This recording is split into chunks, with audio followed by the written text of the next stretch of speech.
Hi, I'm Cody Smith, Technical Support Manager for Cloyes Gear and Products. In this video, I'm going to show you how to service the timing chain components in the GM high-feature V6 engines from 2007 to 2015 as of mid-2016.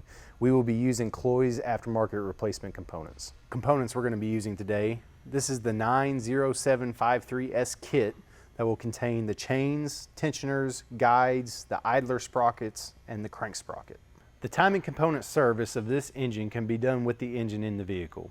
To begin, remove the intake manifold, the camshaft covers, and the front engine cover to access the timing drives. Once the chain drives are accessible, rotate the engine to the stage 2 timing position. Align the crankshaft sprocket timing dot to the dot on the oil pump at about the 8 o'clock position. A key point about this application, the timing system is composed of 3 drive subsystems and uses 2 stages for timing alignment.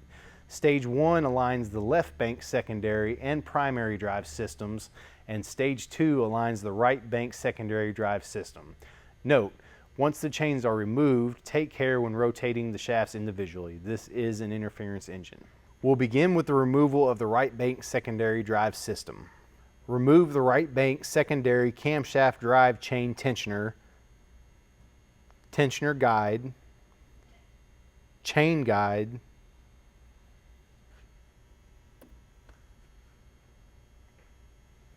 and then the chain.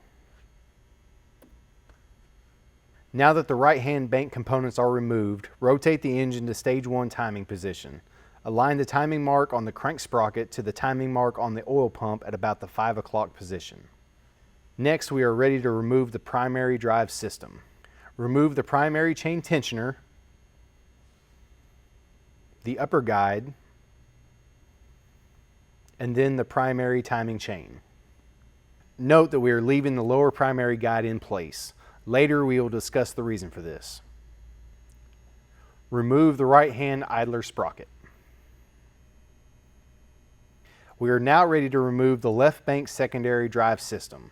Remove the left bank secondary chain tensioner,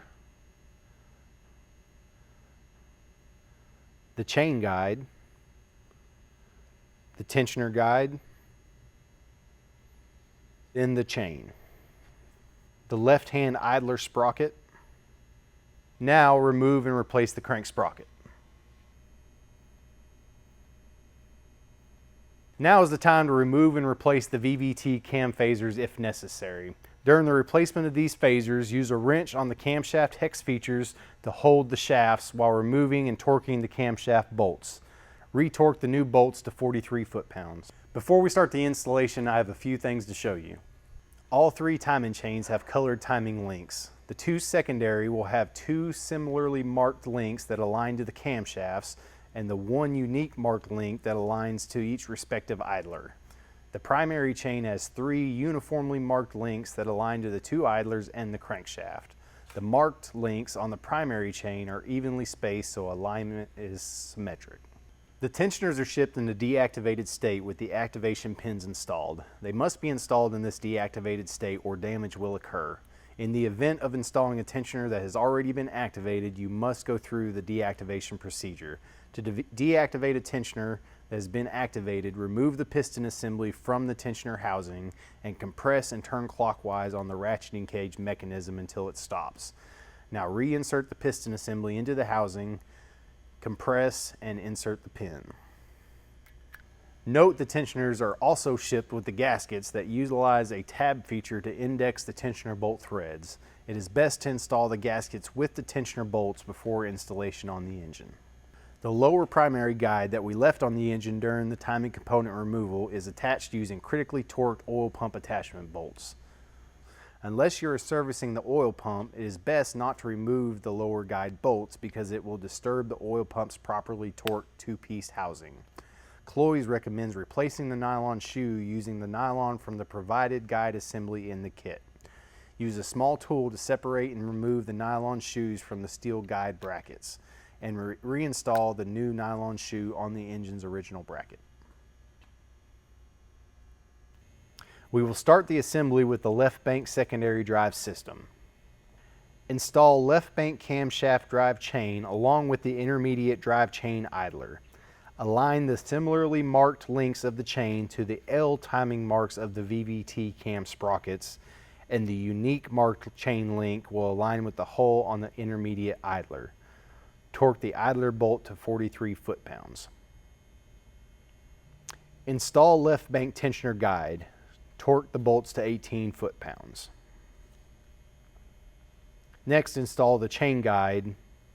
Once again, torque the bolts to 18 foot-pounds.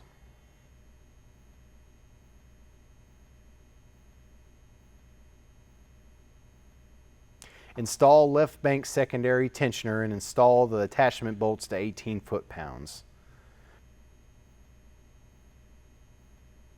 Recheck the timing alignment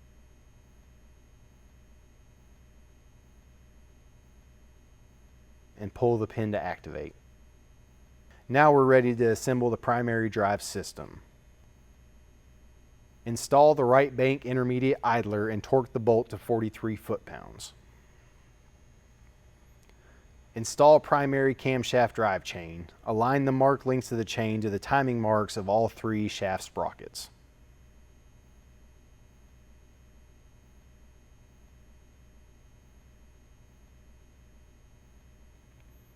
Install primary upper chain guide and torque the bolts to 18 foot-pounds.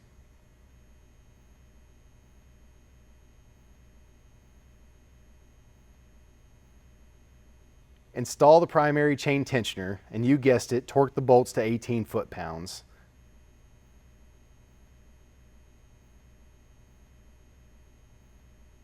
Verify the timing alignment once again and pull the pin to activate. Now, with the left bank and primary systems assembled, we're ready to install the right bank components.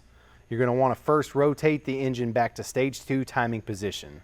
Align the timing mark on the crank sprocket to the timing mark on the oil pump at about the 8 o'clock position. Install the right bank secondary chain. Align the similarly marked chain links to the R timing marks of the VVT cam sprockets. Align the uniquely marked link to the hole in the right-hand idler sprocket. Now install the chain guide. Torque the bolts to 18 foot-pounds. Install the tensioner guide. Torque the bolts to 18 foot-pounds.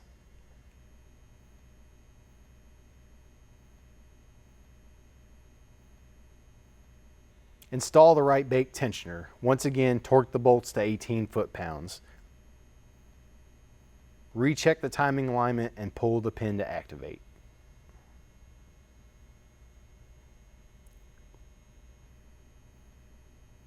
You are now ready to reinstall your timing cover, camshaft covers, and intake plenum using the proper torque specs and tightening sequences.